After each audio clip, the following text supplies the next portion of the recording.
Hello! Andito na naman ang inyong farm mom. For today's video, I will be propagating my mulberry tree. Ano nga ba ang mulberry tree? So ito ay isang uri ng deciduous tree. Pag sinabing deciduous, ibig sabihin full of may panahon ng taglagas at tagsibol. So ang mulberry ay isang medium-sized tree na nagpuproduce ng maliit lang na bunga, lalo na kapag summer. Meron din itong unique flavor na maihalin tulad sa pinagsama-samang grapefruit, loganberries, and blackberries. Hindi lang ito masarap, kundi ito ang pinaka-juiciest fruit and Moraceae family. So ano nga ba ang health benefits or nutrition facts na makukuha natin sa pagkain ng mulberries? Una, mayaman ito sa iron, vitamin C, and compounds. At nakakatulong din itong ma-reduce ang ating cholesterol, blood sugar, and cancer risk. At alam nyo ba na pwede din natin gawin itong jellies, jams, and wines. At may iba-iba ring uri ang mulberry. Mayroong long red, Taiwan long, Himalayan sweet red, at itong aking red black mulberry na most common.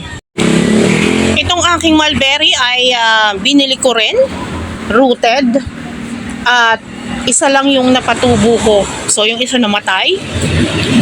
Dahil matubig dito sa aking mini farm, ginawan ko siya ng paraan na syempre hindi mamatay, kaya napalago ko ng maganda. At syempre para dumami, ipopropagate natin. We will do it through cuttings. Actually, natry ko nang ipropagate to 2 weeks ago at naging successful naman yung aking ginawa. So sa 10, 7 yung nabuhay.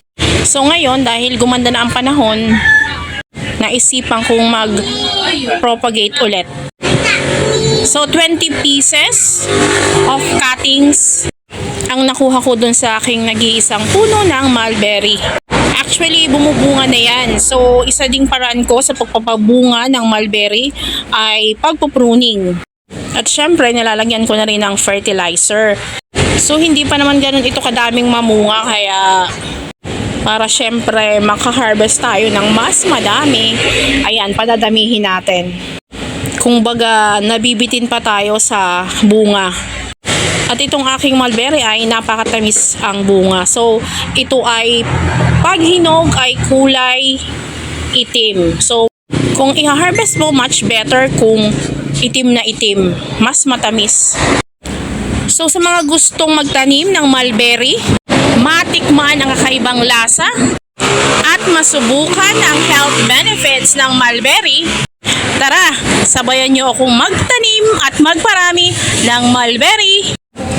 Thank you for watching. See you again for the update of my mulberry propagation. Magtanim na magtanim para maraming aanihin.